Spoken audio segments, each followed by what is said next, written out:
I've spoken about the design principles, which are very central to everything we do in permaculture, but there's a deeper foundation on which those 12 design principles rest, and that's the three ethics of permaculture. We don't see these as unique to permaculture, but they are a reinterpretation of basic ethical frameworks that can be seen in every traditional society on the planet in the past, and also in the various experiments and successes, in some case failures in others, of over the last 100 years to create intentional communities. They've all been underpinned by some ethical framework.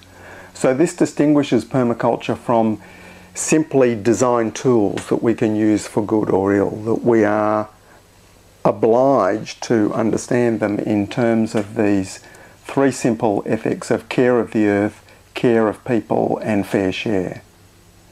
Now, everyone's got their own interpretations of these ethics, and we can't say there is an exact, permaculture interpretation, because there are more questions that we are obliged to consider in everything we do than answers.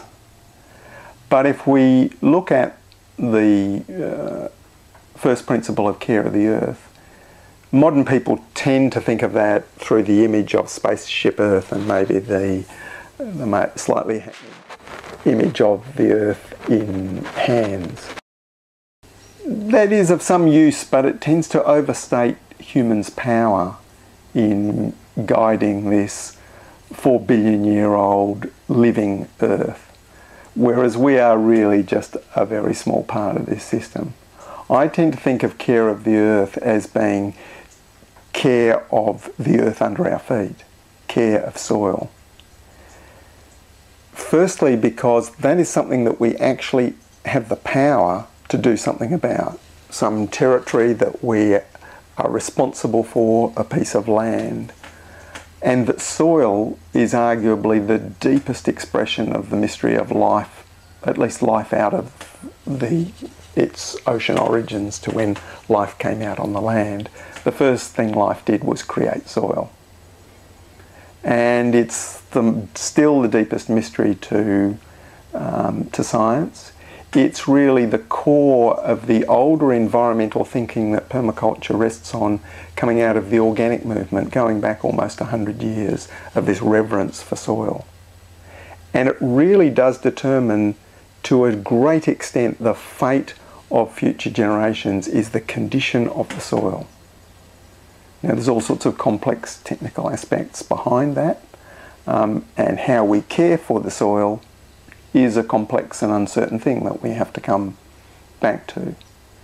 But that's one very simple, grounded way of what does care of the earth mean. Similarly, when we say care of people, sometimes people can assume, how do we care for the 6.5 billion people on the planet? I tend to interpret it as care of the self, kin and community. Again, some territory that you have some responsibility and some power to influence. Because especially for the billion or so middle class people on the planet, who are the engine of global destruction, more so than the 5 billion poorer people, and more so than the elite, who are so few in number that they don't really make much direct impact. That the billion or so middle class people on the planet, through not dealing with their own internal genuine needs, the need to belong, the need to look after oneself and others around one, leads to this consumption acquisitive economy that is driven by advertising, propaganda and other things. So when we look after ourselves genuinely at real needs, not imagined needs, and take responsibility for those around us, we are actually making it more possible for everyone to look after themselves. So the social justice slogan about live simply so others may simply live brings us really into that third ethic of fair share. And that's, in a way, the most complex of the three ethics, because it involves notions of limits, the limits to consumption and the limits to reproduction. How many people can the earth support? How many people can any place support in real terms? That there are limits to everything. And we must recognise and consider those limits even if we don't know exactly what they are. We must consider them all the time. But at the same time, there's the awareness about the abundance of nature. And the abundance of nature is what gives us the confidence to give away surplus. Beyond our circle of reciprocity, beyond one's kin and community, which is awareness about, oh, but they'll do something for us later on. Giving away beyond that with no expectation of getting something back, because one has that sense that nature is providing. So a sense of abundance and an awareness of limits, which actually looks like a contradiction, a paradox, and it is. And that's what's good about it, because it brings you back to thinking about it all the time. There's no answer to it. And that's the purpose of an ethic, requiring you to think, not that there's an answer. Because as soon as you've got the answer and you've got it packed away, then you don't have to worry about it anymore and you don't have to revisit it, and you're hitting into the problem territory again. Whereas when you are constantly dealing with these issues, constantly reviewing them, well, is this care of the earth, care of people, and is it fair share? That's the way I would see permaculture ethics. The attraction of permaculture in the late 1970s, especially amongst young people, my peers then, as I was only in my early 20s, was that it was applying environmental thinking to how to create the world we wanted rather than fight against the world we didn't.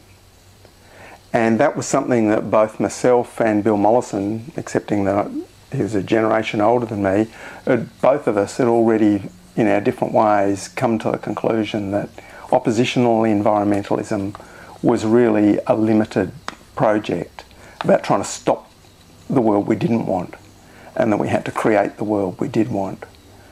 And I think that was primarily what was inspirational to other people and has remained so throughout this time, because if you look at that dilemma between the stopping the world we don't want and creating the world we do want, there are those two sides in environmental activism, but the general application of the positive side has been, well, you've got to work within the corporate system with government policies at this very large scale level.